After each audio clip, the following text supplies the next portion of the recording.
He'll talk to Anzu and be like, "You're such a good slave," and I'm like, no! Hi.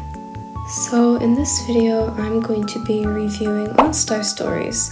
And by reviewing, I mean, just saying what I liked and what I didn't like.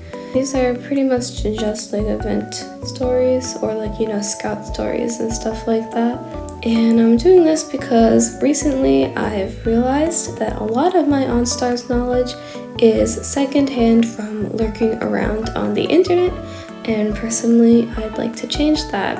I mean, I have heard that some stories are pretty whack, but you know what, I like. It's okay. I'm reading translations off the internet, by the way. Also, there will be spoilers, so spoiler alert.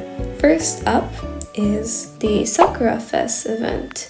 In this event, Trickstar is going to perform at this Dream Fest, which is like those singing competition thingies. I never really got what they are. Anyways, it's called Sakura Fs, and Subaru is like having none of it. He just really wants to go flower viewing, and is just pretty down about it. And that at first seems a bit annoying, but eventually we get some backstory about the prior year and how that year's flower viewing season was not a very good experience for Subaru, making his adamancy to go this year make more sense. For me, in this story, I really liked Soma and Adonis's interactions in the background, as well as Koka and Daikichi, because Daikichi for life, guys. He's so cute. I love him. Alright, next is Marching Band. This is basically a supporting story to Sakura Fs, in which Rabbits is helping promote the Sakura Fs for Trickstar, as well as promoting themselves by performing in like a makeshift band. And it's just, really cute, nothing that serious. And apparently Hajime can play the flute, and just imagining the makeshift band is just, it's so cute. Alright, now we're moving on to Circus. Right, so before I talk about this, I gotta get this out of the way before I continue. Like, does anyone else feel like kind of off and like kind of like weird when like Tori calls people's pigs and slaves like, "Child, please stop"? He'll talk to Anzu and be like, "You're such a good slave," and I'm like, no! Anzu, I can treat you better than he can. Anyways, so in this one, Fune is actually performing like in a circus, like actually doing the circus acts, not just performing their idol songs and stuff. And just from the title alone, I thought of Rainbow Circus, and now I just have to say it, so I'm sorry. I just gotta do it. Hey enstars fandom, enstars kid included, I've seen you doing this before. I see you're making fun of Rainbow Circus. You're underestimating Fine, I think. You're the weak ones, and you're the next ones our unit is going to crush. Have you forgotten that we're still considered Yuminosaki's most formidable unit? Have you forgotten the events of the war? We still have it in us. Don't treat our song like a joke, and don't underestimate us.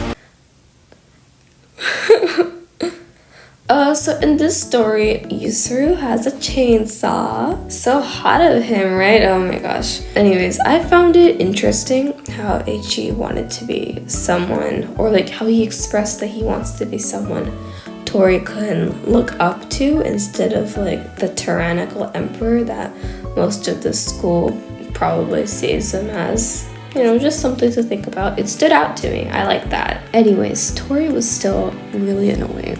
I'm just saying, he's just super annoying, but you know what, it's okay. I'll deal with it for now.